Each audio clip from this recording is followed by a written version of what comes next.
The KwaZulu-Natal Education Department has issued a directive to all schools to close as soon as possible today, and it's due to those severe weather warnings that Bongiwe and Mdu have been talking about, and as the damage to infrastructure as well, a big area of concern. Siboniso Mngadi is the COGTA KwaZulu-Natal spokesperson and joins us now for a status update. Siboniso, good evening to you and thanks for joining us. So let's start here. The province is in talks with the national government to have it declared a disaster, and we've seen billions of rands worth of damage estimated that's been done. What exactly are you asking for?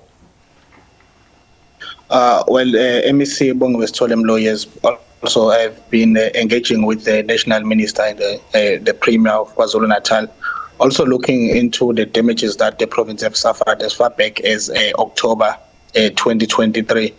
Our teams on the ground are still putting together the assessment in terms of the cost and the extent of the damages, putting together all the schools, all the infrastructure, the households that also been affected.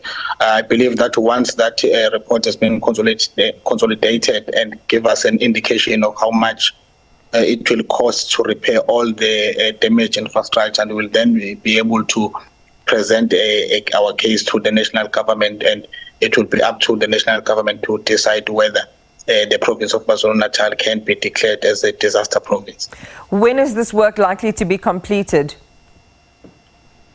Well, as you know, we are still on alert level 5, which means there is a high probability of more disaster.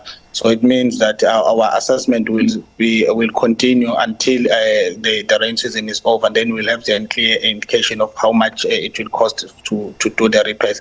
So at this stage, we are not able to say when will that process will be completed, but our team are continuing on the ground to make sure that everyone and every infrastructure is properly assessed. Yeah.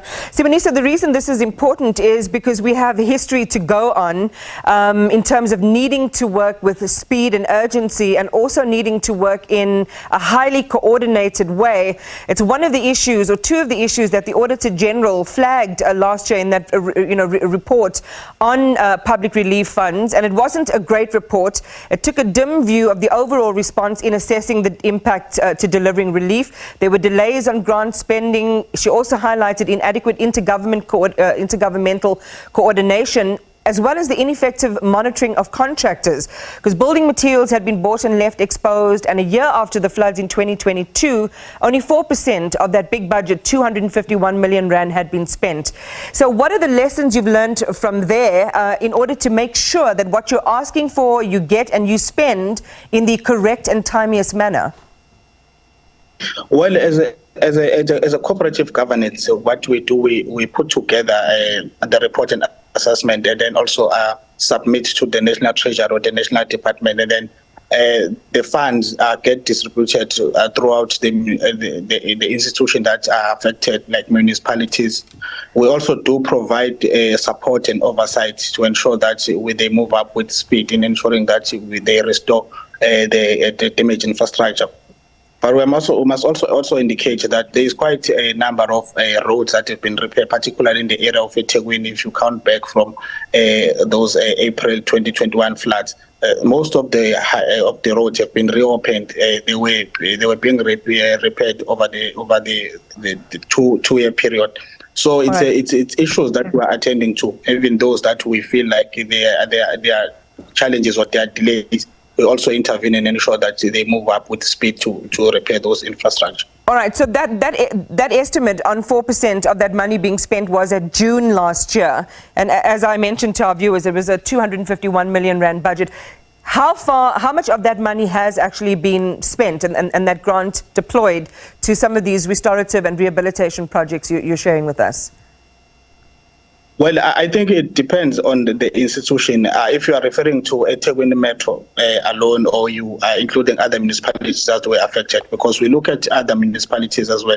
But eThekwini also has a number of projects that are currently underway, including the water, electricity infrastructure that may not be repaired speedily because of the terrain. Some of the pipes goes through residential areas, and there's a lot to take into consideration, which also delay the process. But as a department, we do monitor, particularly on the municipalities which falls under our operations, to support them with the capacity if they need with the oversight. We do also provide that oversight.